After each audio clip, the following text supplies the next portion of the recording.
ನಮಸ್ಕಾರ ಸ್ನೇಹಿತರೆ. ಜೀವನದಲ್ಲಿ ಈ 6 ತರಹದ ಜನರಿಂದ ಯಾವಾಗಲೂ ಹುಷಾರಾಗಿರಿ. ಸ್ವಾರ್ಥದ ಪ್ರೀತಿಯಿಂದ, ಶತ್ರುವಿನ ಮಿತ್ರರಿಂದ, ಪ್ರಯಾಣದಲ್ಲಿ ಅಪರಿಚಿತರಿಂದ, ಯಾವಾಗಲೂ ಪ್ರಶಂಸೆ ಮಾಡುವವರಿಂದ, ಅಗತ್ಯಕ್ಕಿಂತ ಹೆಚ್ಚು ತಮ್ಮತನವನ್ನು ತೋರಿಸುವವರಿಂದ, ಮಾತು ಮಾತಿಗೂ ಬದಲಾಗುವವರಿಂದ. ಪ್ರತಿ ಬಾರಿಯೂ ಕಣ್ಣಂಚಲ್ಲಿ ಕಣ್ಣೀರು ತರಬೇಡಿ ಮತ್ತು ಹೃದಯದ ಪ್ರತಿಯೊಂದು ಮಾತನ್ನು ಎಲ್ಲರಿಗೂ ಹೇಳಬೇಡಿ. ಜನ ಕೈಯಲ್ಲಿ ಉಪ್ಪು ಹಿಡಿದು ಓಡಾಡುತ್ತಿರುತ್ತಾರೆ. ಅದಕ್ಕಾಗಿ ನಿಮಗಾದ ಗಾಯವನ್ನು ಎಲ್ಲರಿಗೂ ತೋರಿಸಬೇಡಿ.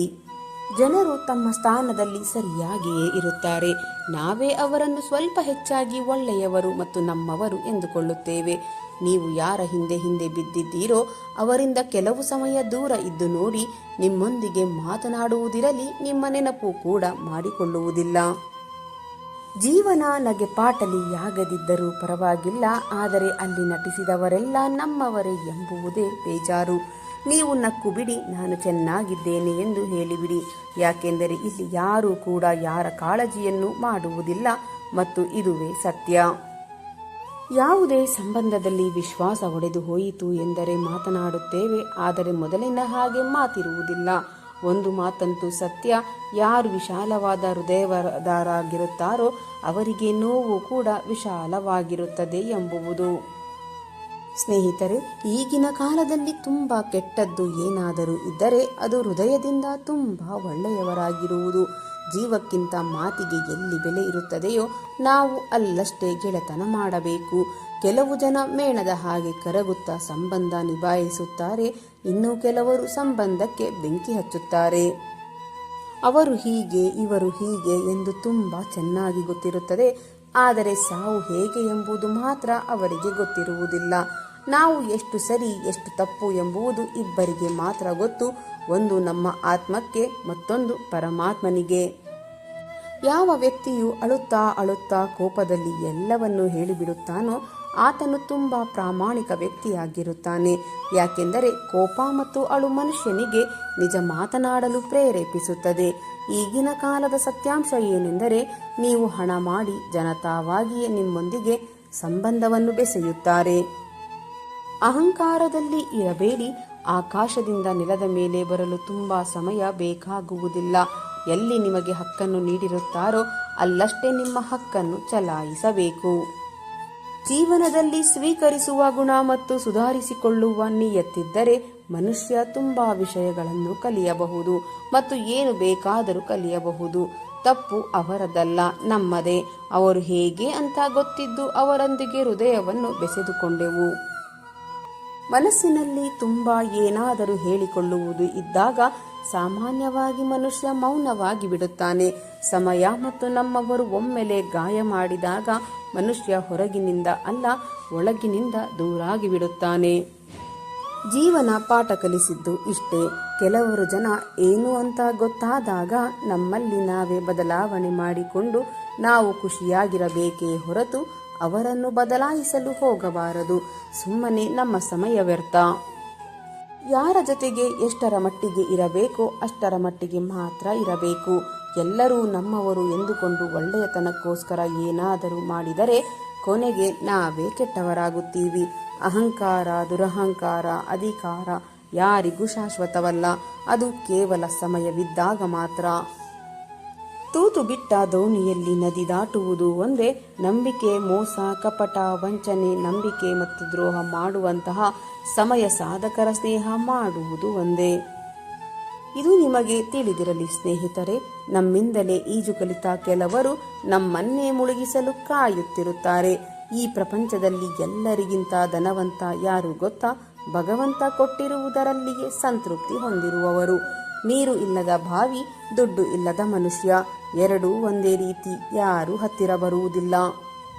ಕೋಪದಲ್ಲಿ ಮನೆಯ ಬಾಗಿಲು ಮುಚ್ಚಬಹುದು, ಮನಸ್ಸಿನ ಬಾಗಿಲು ಮುಚ್ಚಲಾಗುವುದಿಲ್ಲ. ಕೋಪ ಕ್ಷಣಿಕ, ಪ್ರೀತಿ ಶಾಶ್ವತ. ದುಡ್ಡು ಇದೆ ಅಂತ ದುಡುಕಬೇಡಿ. ದುಡ್ಡು ಮರ್ಯಾದೆಗಿಂತ ದೊಡ್ಡದಲ್ಲ. ಮೋಸಗಾರರು ತಾವು ನಿಷ್ಠರಲ್ಲದಿದ್ದರೂ ಇತರರನ್ನು ನಿಷ್ಠರಾಗಿರಬೇಕೆಂದು ಬಯಸುತ್ತಾರೆ. ಸ್ನೇಹಿತರೆ, ಜೀವನದಲ್ಲಿ ಅವಕಾಶ ಎನ್ನುವುದು ಪ್ರತಿಯೊಬ್ಬರಿಗೂ ಸಿಗುತ್ತದೆ. ನಾವು ಕಾಯಬೇಕು ಅಷ್ಟೇ. ಒಂದು ತಪ್ಪನ್ನು ಸರಿ ಎಂದು ಸಾಬೀತುಪಡಿಸಲು ಮತ್ತೊಂದು ತಪ್ಪುಗಳನ್ನು ಮಾಡುತ್ತೇವೆ. ಮೊದಲ ತಪ್ಪನ್ನೇ ಒಪ್ಪಿಕೊಂಡಿದ್ದರೆ ಈ ಸಮಸ್ಯೆಯೇ ಇರುತ್ತಿರಲಿಲ್ಲ. ಸಣ್ಣತನ ನಮ್ಮ ಇಡೀ ವ್ಯಕ್ತಿತ್ವವನ್ನು ನುಂಗಿಬಿಡುತ್ತದೆ. ದೊಡ್ಡ ಕೆಲಸದ ಜವಾಬ್ದಾರಿ ಹೊತ್ತಿರುವಾಗ ಸಣ್ಣತನವನ್ನು ತೋರಬೇಡಿ. ದುರ್ಬಲರು ಪ್ರತಿಕಾರ ತೆಗೆದುಕೊಳ್ಳುತ್ತಾರೆ, ಶಕ್ತರು ಕ್ಷಮಿಸಿ ಬಿಡುತ್ತಾರೆ. ಆದರೆ ಬುದ್ಧಿವಂತರು ವಿರೋಧಿಗಳನ್ನು ಉದಾಸೀನ ಮಾಡಿಬಿಡುತ್ತಾರೆ. ಬದುಕಿನಲ್ಲಿ ಕೆಲವೊಮ್ಮೆ ಎಲ್ಲರೂ ಅವರವರ ದೃಷ್ಟಿಕೋನದಿಂದ ಸರಿಯಾಗಿಯೇ ಇರುತ್ತಾರೆ. ತಪ್ಪು ಪರಿಸ್ಥಿತಿಯದ್ದೋ ವ್ಯಕ್ತಿತ್ವದೋ ಎಂಬುದು ಯಕ್ಷ ಪ್ರಶ್ನೆಯಾಗಿಯೇ ಉಳಿದು ಬಿಡುತ್ತದೆ. ಎಚ್ಚರ, ಎಲ್ಲರೂ ಅಲ್ಲ, ಕೆಲವೊಬ್ಬರು ಮಾತ್ರ ಹೀಗೆ. ಜಾಗ ಬದಲಾದ ತಕ್ಷಣ ಮುಖವಾಡವೂ ಬದಲಾಗುತ್ತದೆ.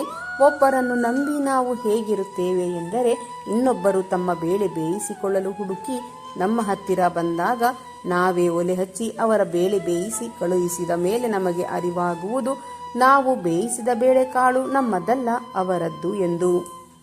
ಬಹುತೇಕ ಸಂಬಂಧಗಳು ಹಾಳಾಗುವುದು ಹೊಡೆದಾಡುವುದರಿಂದ ಅಲ್ಲ, ಬೆನ್ನ ಹಿಂದೆ ಮಾತನಾಡುವುದರಿಂದ. ಬದುಕು ಕಣ್ಣಾಮುಚ್ಚಾಲೆ ಆಟ ಇದ್ದಂತೆ. ಕಷ್ಟದಲ್ಲಿ ಸಂಬಂಧಿಗಳನ್ನು ನಾವೇ ಹುಡುಕಿಕೊಂಡು ಹೋದರೂ ಕಾಣದಂತೆ ಅವಿತುಕೊಳ್ಳುತ್ತಾರೆ. ಕಣ್ಮುಂದಿನ ಅವಕಾಶಗಳನ್ನು ಕಡೆಗಣಿಸಿ ಸಿಗದ ಅವಕಾಶಕ್ಕಾಗಿ ಕಾದಾಗಲೇ ತಿಳಿದಿದ್ದು ಕಡೆಗಣಿಸಿದ ಅವಕಾಶವು ಅಮೂಲ್ಯವಾದದ್ದು ಎಂದು. ನೀತಿ ಪಾಠ ಹೇಳುವರೆಲ್ಲ ಊಟ ಹಾಕುವುದಿಲ್ಲ. ಹಸಿದವನಿಗೆ ಆದರ್ಶಗಳು ಉಪಯೋಗಕ್ಕೆ ಬರುವುದಿಲ್ಲ. ಸಮಯವಿಲ್ಲವೆಂದು ನಿಮ್ಮನ್ನು ಇಂದು ತಿರಸ್ಕರಿಸಿದವರು ಮುಂದೊಂದು ದಿನ ನಿಮ್ಮ ಸಮಯಕ್ಕಾಗಿ ಕಾದು ಕೂರುವಂತೆ ಬದಲಾಗಿ. ಯಾರನ್ನು ಬಲವಂತವಾಗಿ ಮಾತನಾಡಿಸಲು ಹೋಗಬಾರದು. ತುಂಬಾ ಕೀಳಾಗಿ ನೋಡುತ್ತಾರೆ. ಎಲ್ಲ ಇಲ್ಲಗಳ ನಡುವೆ ಇದೆ ಎಂಬುವ ಭರವಸೆಯೇ ಭಾವದೊಂದಿಗೆ ಬದುಕಿ. ತಮಗೆ ಮತ್ತು ನಮ್ಮ ಮಾತುಗಳಿಗೆ ಬೆಲೆ ಇಲ್ಲ ಅಂತ ತಿಳಿದಾಗ ನಾವು ಅವರಿಗೆ ಎಷ್ಟು ದೂರದಲ್ಲಿ ಇರುತ್ತೇವೆಯೋ ಅಷ್ಟೇ ಒಳ್ಳೆಯದು. ಕೋಪ ಕೊಟ್ಟರೆ ಕೋಪ ಹಿಂದಿರುಗಿ ಸಿಗುತ್ತದೆ. ಅವಮಾನ ಮಾಡಿದರೆ ಅವಮಾನವೇ ಸಿಗುತ್ತದೆ. ಭಯಪಡಿಸಿದರೆ ನಮಗೆ ಭಯವೇ ಸಿಗುವುದು. ಪ್ರೀತಿ ಕೊಟ್ಟರೆ ಪ್ರೀತಿ ಸಿಗುತ್ತದೆ. ಸ್ನೇಹ ಕೊಟ್ಟರೆ ಸ್ನೇಹ ಸಿಗುತ್ತದೆ. ಕೆಲವರಿಗೆ ಒಳ್ಳೆಯದನ್ನು ಹಿಂತಿರುಗಿಸಲು ಸ್ವಲ್ಪ ಸಮಯ ಬೇಕಾಗಬಹುದು. ಅದು ಅವರ ಕರ್ಮದ ಲೆಕ್ಕಾಚಾರವಾಗಿದೆ. ಕೋಪ, ಅವಮಾನ, ನಿಂದನೆ ಮಾಡಿದವರಿಗೂ ಮನದಲ್ಲಿ ಪ್ರೀತಿಯನ್ನೇ ಕೊಡೋಣ. ಶುಭ ಭಾವನೆಯನ್ನೇ ಇಟ್ಟುಕೊಳ್ಳೋಣ. ಹಳೆಯ ಲೆಕ್ಕಾಚಾರ ಮುಗಿದ ಮೇಲೆ ಒಂದಿಲ್ಲೊಂದು ದಿನ ಪ್ರೀತಿಯಾಗಿಯೇ ಬರಬೇಕು. ಅದಕ್ಕೆ ತಾಳ್ಮೆ ಬೇಕು ಅಷ್ಟೇ. ಒಟ್ಟಿನಲ್ಲಿ ನಾವು ಏನು ಕೊಡುತ್ತೇವೆಯೋ ಅದೇ ಸಿಗುತ್ತದೆ. ಪ್ರೀತಿಯಿಂದ ಮಾತ್ರ ಮರುಭೂಮಿಯಲ್ಲಿ ಹೂವು ಅರಳಿಸಬಹುದು. ನೆನಪಿರಲಿ ಸ್ನೇಹಿತರೆ, ಕ್ಷಮೆ ಕೇಳುವವರು ಯಾವಾಗಲೂ ತಪ್ಪಾಗಿರುವುದಿಲ್ಲ. ಸಂಬಂಧ ಉಳಿಸಲು ಕೆಲವರು ತಲೆಬಾಗುತ್ತಾರೆ. ಕೆಲವೊಮ್ಮೆ ಕೆಟ್ಟ ಕರ್ಮಗಳಿಗೆ ಅಷ್ಟೇ ಅಲ್ಲ, ಅಳತೆ ಮೀರಿದ ಒಳ್ಳೆಯತನಕ್ಕೂ ಕೂಡ ದೊಡ್ಡ ಶಿಕ್ಷೆಯೇ ಆಗುತ್ತದೆ. ಬಲವಂತವಾಗಿ ಯಾರನ್ನು ನಿಮ್ಮ ಜೀವನದಲ್ಲಿ ಉಳಿಸಿಕೊಳ್ಳಲು ಪ್ರಯತ್ನ ಪಡಬೇಡಿ.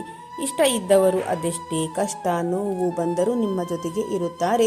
ಇಲ್ಲದವರು ಅವರ ಅನುಕೂಲಕ್ಕೆ ಸುಳ್ಳು ಹೇಳಿ ದೂರ ಹೋಗುತ್ತಾರೆ. ಎಷ್ಟೇ ಪ್ರಯತ್ನ ಪಟ್ಟರೂ ಕೂಡ ಕೆಲವರಿಗೆ ನಿಮ್ಮ ಭಾವನೆಗಳು ಅರ್ಥವಾಗುವುದೇ ಇಲ್ಲ. ಕೈಲಾಗದ ಶತ್ರುವಿನ ಕೊನೆಯ ಆಯುಧವೇ ಅಪಪ್ರಚಾರ. ಹೊರಗಡೆ ಹಾರೈಸುವುದು, ಒಳಗಡೆ ಶಾಪ ಕೊಡುವುದು. ಹೊರಗಡೆ ಪ್ರೀತಿ, ಒಳಗಡೆ ದ್ವೇಷ. ಹೊರಗಡೆ ಮಾನವ ತತ್ವ, ಒಳಗಡೆ ರಾಕ್ಷಸ ತತ್ವ. ಹೊರಗಡೆ ನಿಯತ್ತಾಗಿರುವುದು, ಒಳಗಡೆ ನಂಬಿಕೆ ದ್ರೋಹ ಮಾಡುವುದು. ಇದು ಇಂದಿನ ಮನುಷ್ಯನ ನಿಜ ಜೀವನ ಶೈಲಿ. ಯಾವ ವ್ಯಕ್ತಿಯು ಸ್ಪಷ್ಟವಾಗಿ, ಸ್ವಚ್ಛವಾಗಿ, ನೇರವಾಗಿ ಮಾತನಾಡುತ್ತಾನೋ ಆತನ ಮಾತುಗಳು ತೀವ್ರವಾಗಿ, ಹರಿತವಾಗಿ ಅಥವಾ ಕಠೋರವಾಗಿ ಇರಬಹುದು. ಆದರೆ ಆತನ ಮನಸ್ಸಿನಲ್ಲಿ ಯಾವುದೇ ಮೋಸವಿರುವುದಿಲ್ಲ. ಒಳ್ಳೆಯ ಮನುಷ್ಯ ಎಂದಿಗೂ ಸ್ವಾರ್ಥಿಯಾಗಿರುವುದಿಲ್ಲ. ಆದರೆ ಅವನಿಗೆ ಯಾವಾಗ ಬೇರೊಬ್ಬರ ಯೋಗ್ಯತೆ ತಿಳಿಯುತ್ತದೆಯೋ ಆಗ ಮೌನವಾಗಿ ಹಿಂದೆ ಸರಿಯುತ್ತಾನೆ ಅಷ್ಟೇ. ಬದುಕಿನಲ್ಲಿ ನಿರೀಕ್ಷೆಗಳು ಬದಲಾದಾಗ ಮನುಷ್ಯ ತಾನಾಗಿಯೇ ಬದಲಾಗುತ್ತಾನೆ.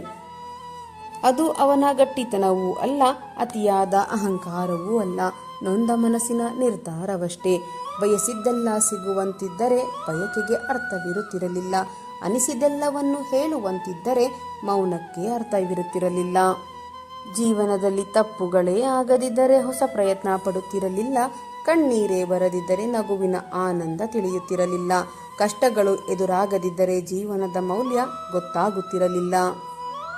ಜೀವನದಲ್ಲಿ ನೀವು ಕಳೆದುಕೊಂಡದ್ದರ ಬಗ್ಗೆ ಯೋಚಿಸಿ ದುಃಖ ಪಡುತ್ತಿರುವಾಗಲೇ ಭಗವಂತ ನೀವು ಕಳೆದುಕೊಂಡದ್ದನ್ನು ಮರೆಸಲು ಉತ್ತಮವಾದದ್ದನ್ನು ಕೊಟ್ಟೇ ಕೊಡುತ್ತಾನೆ. ತಾಳ್ಮೆ ಇರಲಿ ಮತ್ತು ಅವನ ಮೇಲೆ ನಂಬಿಕೆ ಇರಲಿ. ಅರಿತುಕೊಳ್ಳದ ಮನಸ್ಸುಗಳ ಮುಂದೆ ಎಷ್ಟೇ ಅರಚಿಕೊಂಡರೂ ಪ್ರಯೋಜನವಿಲ್ಲ.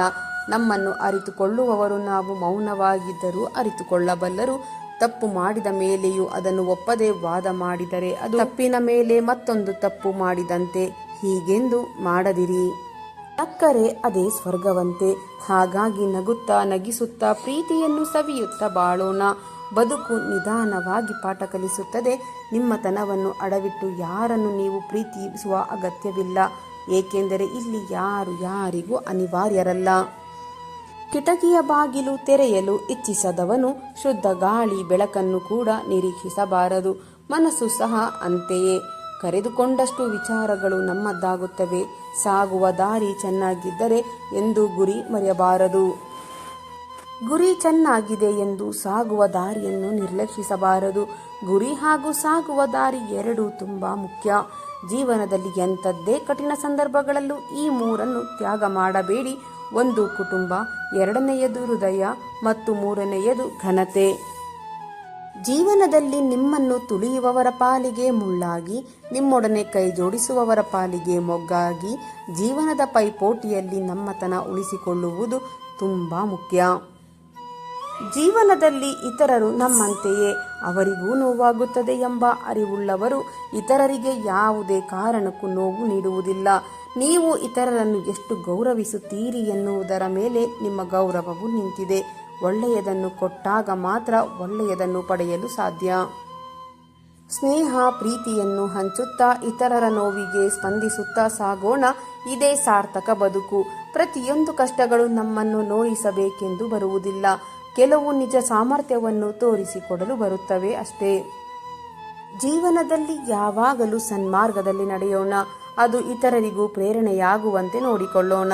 ಕೆಲವರು ನಮ್ಮನ್ನು ಬಳಸಿಕೊಳ್ಳುತ್ತಾರೆ, ಕೆಲವರು ನಮ್ಮನ್ನು ಉಳಿಸಿಕೊಳ್ಳುತ್ತಾರೆ.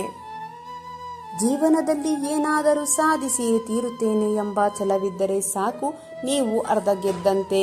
ಮುಖ್ಯ, ಯಾವಾಗಲೂ ಒಳ್ಳೆಯ ಕೆಲಸಗಳನ್ನೇ ಮಾಡಿ ಇತರರಿಗೂ ಒಳ್ಳೆಯದನ್ನೇ ಬಯಸಿ. ಆಗ ನಿಮಗೂ ಕೂಡ ಒಳ್ಳೆಯದೇ ಆಗುತ್ತದೆ. ಜೀವನದಲ್ಲಿ ನೀವು ಬಯಸಿದ್ದನ್ನು ಸಾಧಿಸಲು ಕೆಲವೊಂದು ತ್ಯಾಗಗಳನ್ನು ಮಾಡಬೇಕು. ಇಲ್ಲದಿದ್ದರೆ ಬಯಕೆಗಳನ್ನೇ ತ್ಯಾಗ ಮಾಡಬೇಕಾಗುತ್ತದೆ. ಜಗತ್ತಿನ ಎದುರು ಮಹಾನ್ ವ್ಯಕ್ತಿ ಎನಿಸದಿದ್ದರೂ ಪರವಾಗಿಲ್ಲ, ಆದರೆ ನಿಮ್ಮ ಆತ್ಮಸಾಕ್ಷಿ ಎದುರು ನಾವೆಂದು ಸಣ್ಣವರಾಗಬಾರದು. ಜಗತ್ತಿಗೆ ಬೆಳಕು ತೋರಲು ನೀವು ದೀಪವಾಗದಿದ್ದರೂ ಪರವಾಗಿಲ್ಲ, ದೀಪದ ಬೆಳಕನ್ನು ಪ್ರತಿಫಲಿಸುವ ಕನ್ನಡಿಯಾದರೂ ಆಗಿ. ಜೀವನದಲ್ಲಿ ಸಹನೆ ಹಾಗೂ ಸೌಜನ್ಯಗಳಿಗೆ ವ್ಯರ್ಥವೇನೂ ಇಲ್ಲ, ಆದರೆ ಅವುಗಳಿಂದ ನೀವು ಜೀವನದಲ್ಲಿ ಎಲ್ಲವನ್ನು ಪಡೆಯಬಹುದು. ಈ ಜಗತ್ತಿನಲ್ಲಿ ಯಾರನ್ನು ಬೇಕಾದರೂ ಸೋಲಿಸಬಹುದು, ಆದರೆ ಸೋಲಿನಲ್ಲೂ ನಗುವವರನ್ನು ಮಣಿಸಲು ಅಸಾಧ್ಯ. ನಿಮ್ಮ ಬದುಕು ರೂಪಿಸುವುದು ನಿಮ್ಮ ಕೈಯಲ್ಲಿದೆ. ಆ ಕಲ್ಲುಗಳಿಂದ ಗೋಡೆ ಕಟ್ಟುತ್ತೀರೋ ಅಥವಾ ಸೇತುವೆ ನಿರ್ಮಿಸುತ್ತೀರೋ ನಿಮಗೆ ಬಿಟ್ಟಿದ್ದು. ಜೀವನದಲ್ಲಿ ಯಾವುದನ್ನು ಬಯಸಬೇಡಿ. ನಮ್ಮನ್ನು ದುಃಖಕ್ಕೊಳಪಡಿಸುವ ಎಲ್ಲ ಕಷ್ಟಗಳಿಗೂ ಆಸೆಯೇ ಕಾರಣ. ನಮ್ಮ ಆಲೋಚನೆಗಳೇ ನಮ್ಮನ್ನು ರೂಪಿಸುತ್ತವೆ. ಆದ್ದರಿಂದ ಏನನ್ನು ಯೋಚಿಸುತ್ತೀರೋ ಅದರ ಬಗ್ಗೆ ಎಚ್ಚರದಿಂದ ಇರಿ. ಸ್ನೇಹಿತರೆ, ಇಂದಿನ ಈ ನನ್ನ ವಿಡಿಯೋ ನಿಮ್ಮ ಮನಸ್ಸಿಗೆ ಸ್ವಲ್ಪವಾದರೂ ಪ್ರೇರಣೆ ನೀಡಿದರೆ ವಿಡಿಯೋಗೆ ಒಂದು ಲೈಕ್ ಮಾಡಿ, ಶೇರ್ ಮಾಡಿ. ನಿಮ್ಮ ಅಭಿಪ್ರಾಯವನ್ನು ಕಮೆಂಟ್ ಬಾಕ್ಸ್ನಲ್ಲಿ ಹಂಚಿಕೊಳ್ಳಿ. ನನ್ನ ಈ ಪ್ರಯತ್ನ ನಿಮಗೆ ಇಷ್ಟವಾಗಿದ್ದರೆ ದಯವಿಟ್ಟು ಈಗಲೇ ನನ್ನ ಚಾನಲನ್ನು ಸಬ್ಸ್ಕ್ರೈಬ್ ಮಾಡಿಕೊಳ್ಳಿ. ಮತ್ತೆ ಮುಂದಿನ ವಿಡಿಯೋದಲ್ಲಿ ಇದೇ ರೀತಿಯ ಹೊಸ ಮೋಟಿವೇಶನಲ್ ಮಾಹಿತಿಯೊಂದಿಗೆ ಭೇಟಿಯಾಗೋಣ. ಅಲ್ಲಿಯವರೆಗೆ ಸಕಾರಾತ್ಮಕವಾಗಿ ಯೋಚಿಸಿ ಸಂತೋಷವಾಗಿ ಬಾಳಿರಿ. ಧನ್ಯವಾದಗಳು.